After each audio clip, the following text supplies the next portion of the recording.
Informasi pertama pemirsa, Wakil Rakyat asal Maluku di Parlemen Pusat akan menemui Presiden Joko Widodo untuk meminta kejelasan regulasi proyek pembangunan Ambon Newport atau ANP dalam mendukung lumbung ikan nasional atau LIN. Hal ini dijelaskan anggota DPR RI fraksi PKS Saadiah Hulu Putih ditemui di Ambon pekan kemarin. Anggota DPR RI fraksi Partai Keadilan Sejahtera Saadiah Hulu Putih berharap para wakil rakyat dan stakeholder terkait dapat menemui Presiden RI Joko Widodo dalam waktu dekat.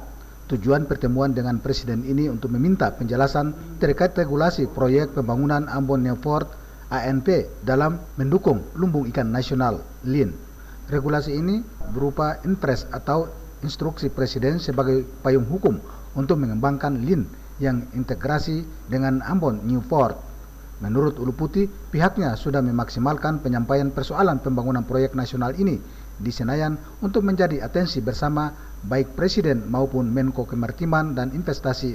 Hulu Putih berharap jika upaya yang dilakukan dikabulkan, maka tentunya akan membawa perubahan dan perbaikan bagi peningkatan kesejahteraan masyarakat Maluku.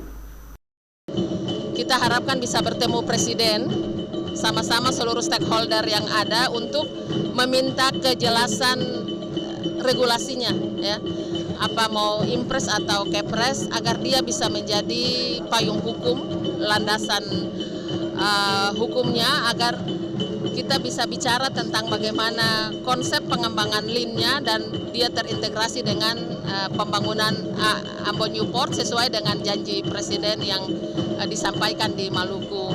Harapannya jika kemudian ini bisa digolkan bersama, mudah-mudahan membawa satu perbaikan, ya.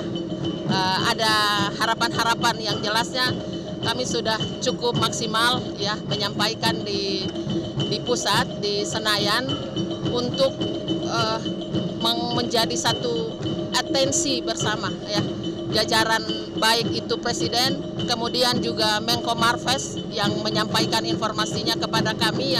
Hulu Putih mengajak semua elemen masyarakat Maluku untuk membantu perjuangan para wakil rakyat di Senayan, sehingga perjuangan ini dapat respons positif dari pemerintah pusat. Melki Unga melaporkan.